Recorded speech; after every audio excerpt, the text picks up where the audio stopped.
Hi guys, and welcome to another video. And for today's video we've come to the beautiful Northumberland coast for a RAW the JPEG shootout. Now I'm with fellow Northumberland photographer David Taylor. Hello. Who has joined me with his OM Systems OM5 and he's going to be shooting RAW.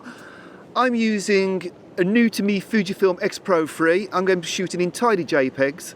And basically what we're going to do in this video is go through the benefits of shooting RAW or shooting JPEG or even shooting both. So let's go and take some photos. Sounds good.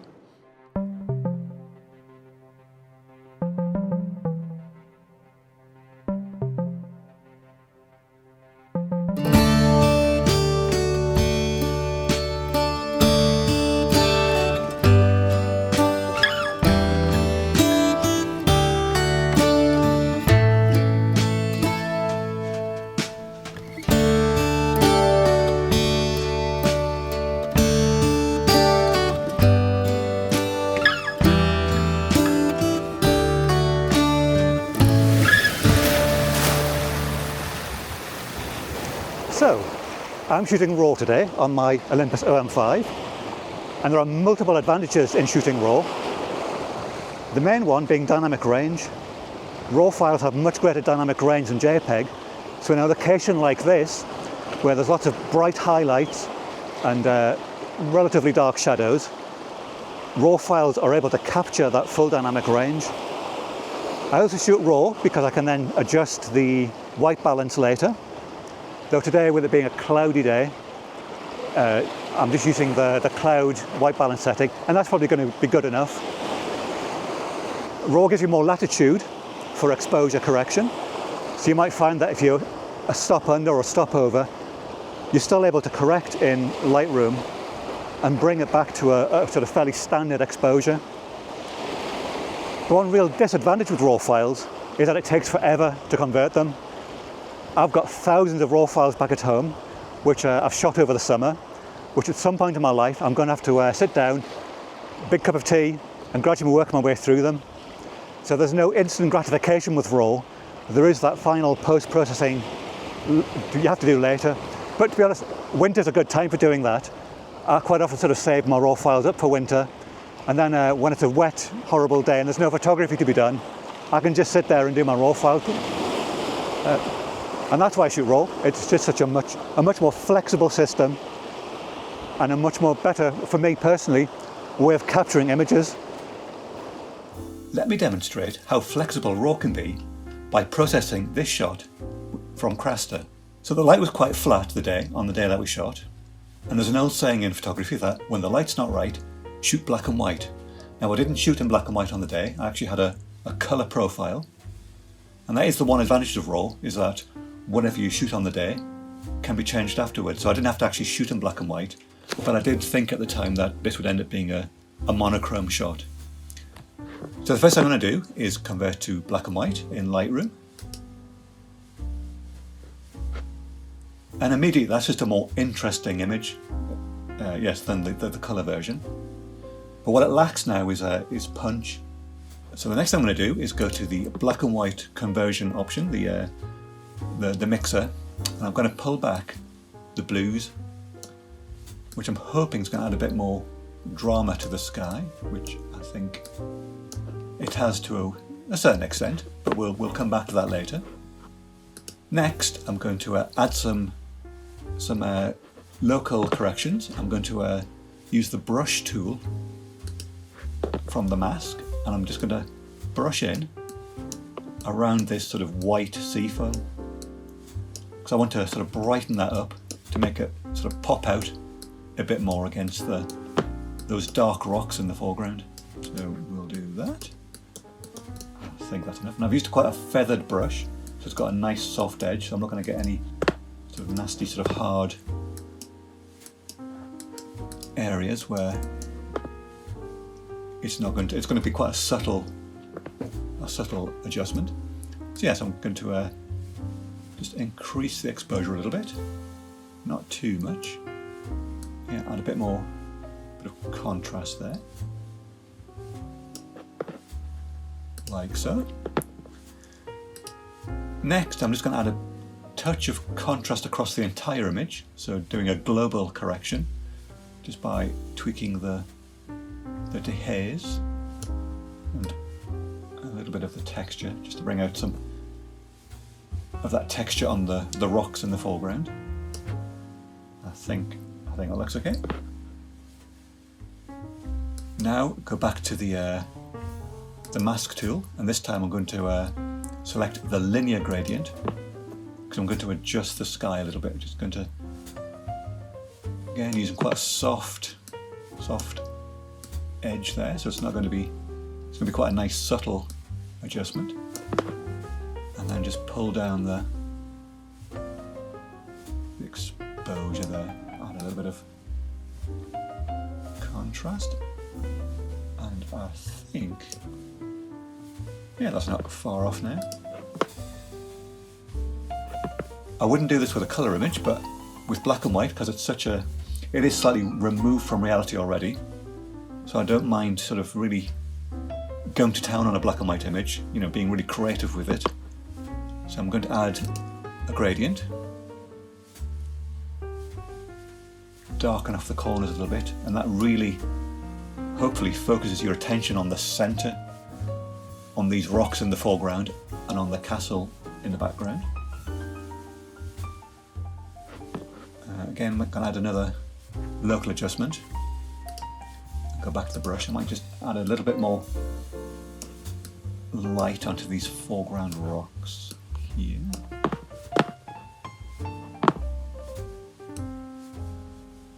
Okay, not too much. So that's that. Finally, I might just lighten up the grass and the castle in the background there.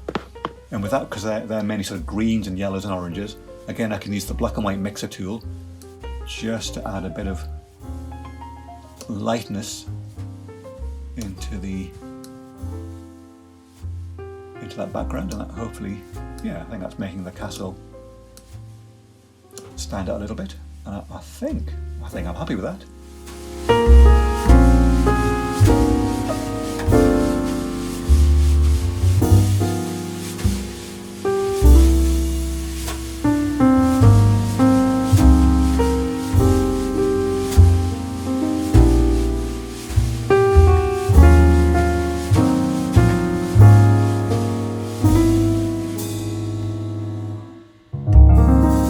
So whilst David's been discussing why he shoots RAW with you, what I've actually been doing is I've been taking a few handheld shots, just walking around, trying to get the right angle on these beautiful rocks. A small interesting fact for you, of absolutely no relevance at all to this video, is that Dunsmore Castle in the distance is actually my favourite castle. So yeah, what about that? It's like my birthday. So I think I've identified quite a nice angle here, but I may actually try and do a longer exposure on it. So I think I'm going to set the tripod up and get the X-Pro3 mounted onto it, and then just discuss a little bit more with you about why I enjoy shooting JPEGs. Okay, so I've set the shot up, and basically what I'm using there's like a rock that's almost in a sort of a triangle shape, which I'm using almost to lead my eye straight for the frame towards the castle. And I'm of course shooting JPEGs. Now what does this mean if I'm shooting JPEGs? Well, basically the biggest problem with shooting JPEGs, but also perhaps the biggest advantage, is that at the time of taking that shot you decide how you want your photo to look. So whilst David is taking RAW shots, and he has this luxury of being able to choose how he wants the shot to look after. So for example, that shot he may decide to process it in colour or black and white. You guys will have seen the photo, I haven't seen it yet. In the meantime, I have to decide at this stage.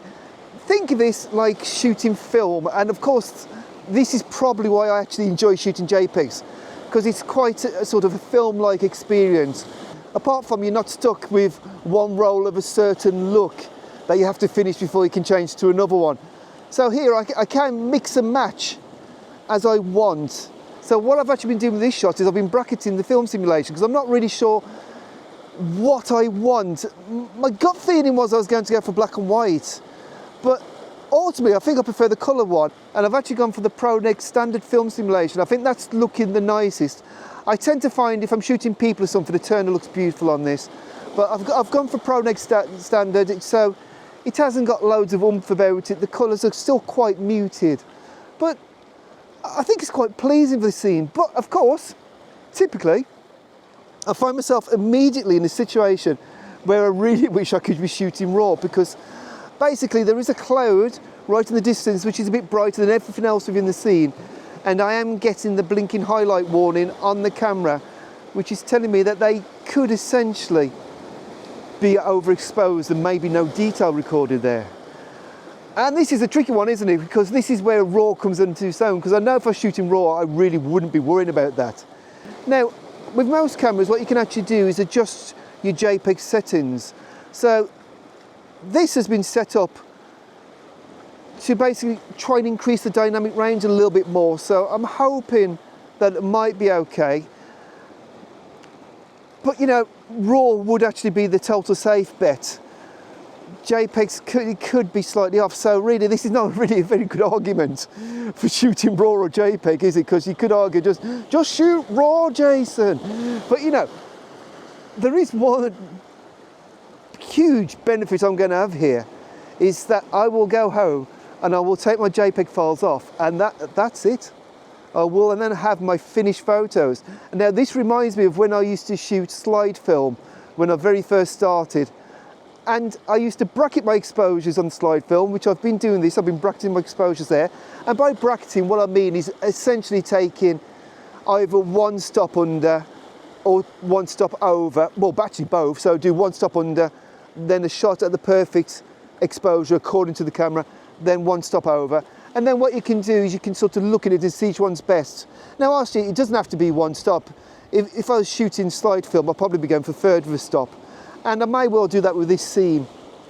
So I suppose, really, the best way of looking at JPEGs is very much like shooting film. RAW gives you more flexibility, JPEG gives you a certain look straight at the camera. Now that's another reason why I like JPEGs. It's almost like I've chose this look and that's what this photo is going to look like. It's not like I've taken this photo and I'm going to go home and now decide what it looks like. I'm deciding at the shooting stage. I'm deciding based on how I feel at this precise moment. That could be a good thing and it could be a bad thing. But either way, that's just the way it is. Anyway, I'm going to stop waffling on about this and I'm going to put the shot up on the screen for you now.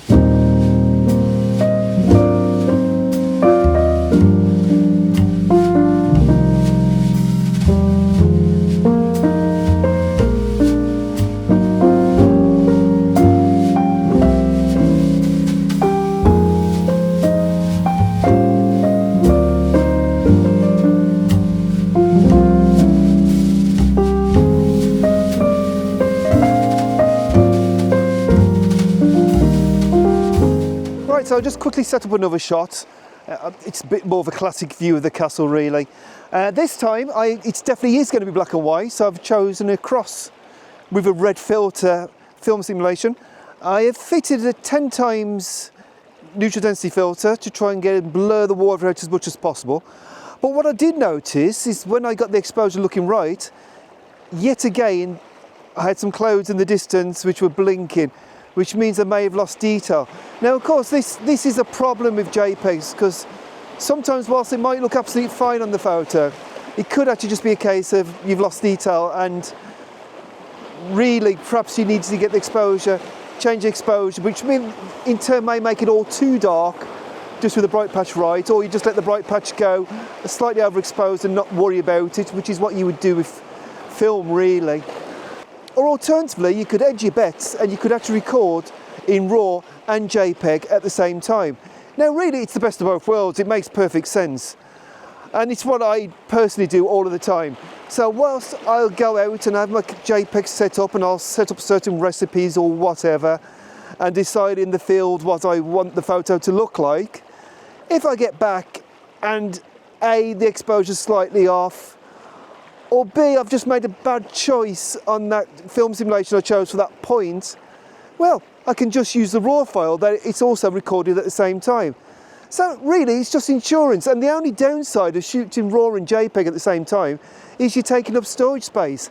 But ultimately, storage space is quite cheap nowadays. So really, I think that's the least of your worries. If you're going to spend all this money on a camera, I think a little bit more on storage space is not really an issue. So my number one tip to you would be, even if you plan to just shoot JPEGs or you just plan to shoot RAW, is maybe just try shooting both. Then you'll have JPEGs you can work with quickly, and you've got those RAW files that if it's a nice, wet, miserable day and you want to sit behind the computer and get your hands dirty with some photo editing, then you've got those RAW files to play with. Now, one thing I do always recommend on workshops is, even if you're at the stage where you just want to do JPEGs and you don't think you're ever going to shoot RAW, I do honestly suggest that you do shoot both, because who knows, 5-10 years down the line, you may want to start shooting RAW, you may want to have that flexibility of the RAW files. And if you've shot RAW and JPEG pretty much all the time you've been using the camera, then you'll have this nice bank of photos that you can work on.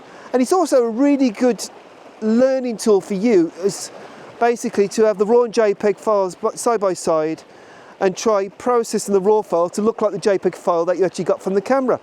It's a great way to learn.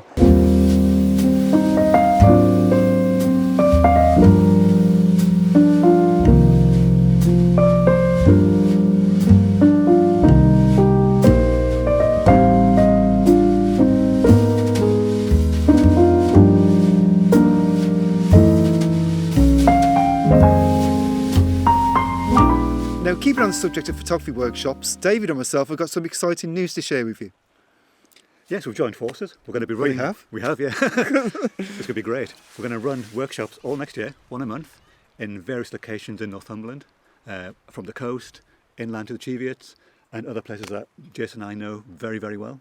Yeah, honestly, I've known David for more years than I care to share. Then I don't want to know about it. And you know, he's a great photographer. I always recognise David's photos when I see them. And to be honest, it kind of makes sense for both of us to join up and do this sort of thing, because I think we'll work well together.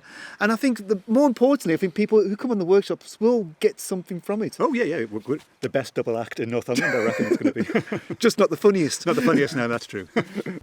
So we're keeping the group sizes nice and small for the workshops. So there'll be, every monthly workshop, there'll only be 8 people. So that's effectively 4 people to 1 tutor, because obviously it's both of us leading. And we'll mix and match with everybody. So everybody will get lots of one-on-one time with me and David. And also, you know, you'll get to meet other people who enjoy photography. It's going to be sociable. Yeah, you can be sociable. That'd be a good idea. People. Yeah, that'd be fun. I won't get upset if everyone goes to you though. It might be the other way after this. Possibly.